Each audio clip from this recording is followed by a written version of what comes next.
Hi guys, welcome back to the Player YouTube channel. And guess what? Today we've got the new Nissan Juke.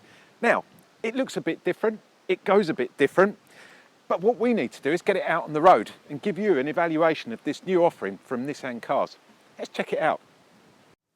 Right, so let's check out the main differences. Well, pretty obvious, those horrible big sort of bulgy eyes that used to be either side, they've completely vanished. They were the indicators on the old one. And now you've got this lovely new streamlined look here. And you've got these Y headlights as well. Really love this. They're in the same position, but they are different. And it does look very different at night.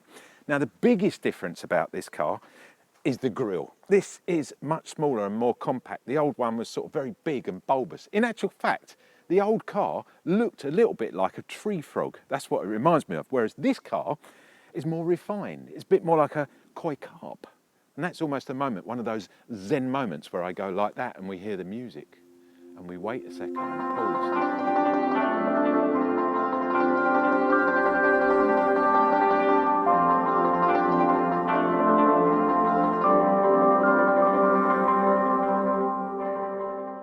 For spiritual enlightenment with Nissan. There you go, you don't get that every day from everybody who reviews cars. A little bit of spiritual enlightenment. Down the side, well, not a lot of difference down the side. The big noticeable difference are these. And I say big, and I'm going to emphasise big, because these are huge. These are 19-inch alloys. They're almost too big for this car, to be honest with you. Nissan tell me in the next few months they will be available in 17-inch as well. But to be honest, I really like the big wheels. I think it suits the car itself. Still got those plastic, horrible sort of mudguardy things, and you can see they get very dirty. Got plastic seals down the side. Nothing's changed here back on the back door at all. You've still got this same line that's running through, and you've still got the handle up here at the top. And round at the back, well, again, a few changes, a number of bits and pieces that make you look twice and go, is that a Juke? The first noticeable thing again is not the headlights, the rear lights. This LED unit is completely, well, it's so much nicer than the old one. You haven't got that long sort of horrible bit that ran round there. These are far more compact again. And round at the back, the actual car itself just looks a little bit more chunky, a bit more sporty as well. Let's have a look in the boot and see how much space you get in the back of this Juke. Before we get in the boot, just a couple of noteworthy things. You do get a little wash wipe thing here. You get this nice diffuser that runs across the top. Gives it a little bit of styling. It's got brake light in there as well, so it's got its reasons for being there, shall we say. But I mean, before I open the boot, it's a good looking little car, isn't it? It looks so much nicer than the old one, that's for sure. There's no electronically assisted boot on this, but the whole idea of this car is this is a budget SUV. That's what I like to call them. So save money on things like electronic tail lifts. We don't need them. These struts are amazing. That's another thing we don't need. Parcel shelves. You know, why do we have these horrible things? They're so hard to get in and out. And as you know, if you're a regular viewer, what do I normally do with these? I throw them a million miles. The reason for that is because the manufacturers never, ever give you a space to put these. You get stuck with it. You're out on the road, you want to get prams in there. What am I going to do with this? You know, it's like, aha. You see, with this car, you get a split boot. Check this out. Look, that will go straight in there. And now you've still got 420 litres of space, which is exactly the same as the Qashqai. No brainer really, isn't it? Well, let's take this boot out. Look, the first thing, before we take it out, look how nice and flush that is as well. That's really good. And it's not that high. It's just above my knee. So lifting stuff in, it's going to be nice and easy. Another good thing, if you put this into its little place like that, you can then move your parcel shelf out the way like that. Now you can put 4, maybe 5, maybe even 6 bags of shopping, and they're not going to move. You don't have to use the whole boot. I really like that. It's a great little idea. Let's whip them out because I want to show you another thing where they've saved money, unfortunately, on, you know, against what I would spend out myself personally, is a space saver wheel that would go in here normally. Now, I'm pretty sure you can get that as an option because looking at the space that this pannier takes, you'd easily get a space saver in there. Unfortunately, this car comes with the stupid, you know, stuff that you put in the tyre when you're trying to pump it up, and a pump and a, you know, I mean, really? If you go round a roundabout and accidentally clump a wheel, you not only deflate the tyre, but you bang the wheel out, you know, you smash your wheel. What are you going to do? If you've got a spare one, you just jack it up and put a spare wheel on, and away you go again, and then you take that wheel and you get it repaired. You're not going to be able to put a puncture repair kit on that, blow it up and drive home. It's just not going to happen. So waste of space, get rid of it. I'm going to start throwing those things away soon. So we like this car in many ways. A couple of things missing. There's no tie-off points in the back here, and there's no 12-volt adapter. But yet again, saving money. And we'll get to the money right at the very end of this video, because that's the rather special bit that I like about the Nissan Juke. Okay, without further ado, let's get in the back there and see whether it's bigger in the back than the old one for the passengers. Okay, so here we are for the passengers, and before we get in the back there, let's just see how easy it is to pop this down. So it's basically what I call an 80-20 split. I know other reviewers call it a 60-40 and the manufacturers call it that, but I'm AJ the player, so I make things up as I go along. The main thing is it's dead flat. Look at that. Well, almost. If you squeezed it down a bit more, it would be. How easy is it to get in and out of this car? Well, let's have a look. I'll tell you what, there's a lot more room in this car than what there was in the old one. The old one was really cramped. I mean, this actually feels quite spacious. I love this on the back of this seat. It's like Darth Vader's helmet, isn't it? Look, it's even got speakers on the side here. That's really nice. You can almost feel that they've upped the level of build quality in this car. It's quite remarkable, actually. You do get ISOFIX points either side, and the good thing is that these ones, oh, look at those, look. Seat belts can be pushed away as well, so when you slide across, you're not going to catch your jeans or your belt on it and make a load of mess. These seats are quite nice as well. There's no sort of centre parcel bit, you know, with the armrest and that, which is a shame. I'd like to have seen that. I think that would have been worth putting in. Yeah, so ISOFIX points either side, and these are the poppy outy ones, which are great. So they just cover back up, so you don't lose the little flaps. In the centre here, well, there's no independent rear heating or anything like that, but I wasn't expecting that. But what I would like to see is what I see in there, which is a USB charger. So one of the children in the back here is going to be a happy bunny. One thing that hasn't changed, as you can probably see, is the size of this window at the back and that rear pillar as well. None of that's any different, but when we knew that from outside when we were looking round, so you know, that does make me feel a little bit more, I don't know, confined, I think is probably the word. I think this is a super place to sit. It's definitely 3 people across here. 100% you'll definitely get someone in the middle there. It's a nice wide space and a very low transmission tunnel as well. Let's jump in the front and see what you get for your money as the driver. Right guys, let's see what it's like up front for the driver. Well, first of all, I really, I knew that seats were going to be comfortable, but I didn't think they'd be this comfortable. They really are nice. Some great bolstering, really good support, and a really good driving position as well. Secondly is, oh wow, how much nicer is this car looking wise? It is completely different. It's more spacious, it's laid out much better. You've got these lovely air vents here. They're really nice as well. When you turn them, can you hear that? Look at that, it clicks. It's so nice. I don't know, it's just got a really nice feel for it. Now, before I start everything up, because this is keyless, by the way, so you just put your foot on the brake and push it, but we'll do that in a sec. What is very different with this car over the old car is the fact that you now get a pulley outy and pushy inny steering wheel and an uppy and a downy as well. How nice is that? So that means you can now set this up properly, because in the old one you used to have to move the seat forward to try and accommodate for that. Right, let's get back to the car. Keyless, as I said, so just foot on the brake and there she goes. I think what we'll do is we'll leave it, we'll turn the engine off, but we'll just put the power on so you can see the screen and everything. Okay, there we go, we'll press OK on there. 8-inch touchscreen, TFT touchscreen. Really nice, lovely position as well. But the best thing of all, what I love, they've kept all the knobs. And you know I love me knobs. Oh, I love me knobs. So you've got your volume knob up here. Oh, there you go. And then you've got you can move it and zoom in and out, because I'm on the sat-nav at the moment. That only comes with the higher models, by the way. But who needs it? We've now got like iPhones and Android phones that have, Waze and Google Maps and things like that. You don't need this. So, if you can go without it, go without it. Because this car does have Apple Play and it also has Android mirroring. Getting back to the big lovely knurled buttons, look down here for the heating controls. You get in this car in the winter, you've got big gloves on. You need big buttons. You don't want to be taking your gloves off because it's freezing cold. You want to keep them on, keep your handies nice and warm. You can turn your tunes up or change your map if you've got a map on it, and also do all your nice bits and pieces. Also got separate buttons for the heated front seats as well. How lovely is that? You've got a place here to put your mobile phone. You get a 12-volt adapter over there, and you get a single USB over there, which is rather nice. This is the 6-speed manual gearbox. There is a 7-speed auto as well, entirely your choice. You do get a nice double cup holder here, and then you've got your mode button here. So basically there's 3 modes. There's economy, normal mode and sport mode, and all it really does is just change the gearing on the car, the revs, and yeah, doesn't really do a lot, to be honest with you. I'm probably playing that up and I shouldn't be. In here you get the tiniest of all tiniest cubby holes. I think even a mouse would feel squashed in there. Be like, let me out, this is too small. You do get a decent sized glove box though. Look at that. If you get rid of that manual, why would you need all that? I mean, search me, I'll throw that in the bin, to be honest with you. But I mean, that's a decent sized glove box. And one other thing, you get ISOFIX points on the front seat here.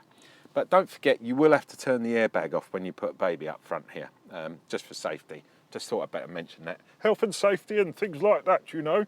Right, on the steering wheel, well, on the left here, you've got loads of bits and pieces. You've got your volume button here, you've got your fast forward and backward button, and then you've got your search mode over here, which controls your digital instrument panel, which is also rather nice as well. And on the right here, you've got cruise control, and you've also got lane departure warning system on here. You've got the telephone system on here. It's all there. It's really, really nice. There's one button I haven't spoken about because it's right over here on the far right hand side. It's next to sort of the lighting bits and pieces that you've got over here, and that actually autonomously keeps you within the lane when you're, but you have to have the cruise control set up. So you have to set the cruise control up, you're driving along, and then after a couple of minutes that little light will go green, and if you push it, it will actually assist with the steering in the lane. I'm sure that's a prelim to in the next few years when these cars are all going to be driving themselves anyway. One more thing before we get it out on the road, let's have a quick look under the bonnet and see what engine they've actually put in the Nissan Juke. Okay guys, like I said, before we get it out on the road, let's have a quick look under the bonnet or the hood, or for whatever you call it, this thing here. Before we do that, just to let you know, the hood bonnet release is over on the passenger side. If you're in the UK, anywhere else in the world, it'd be on the driver's side down by your knee.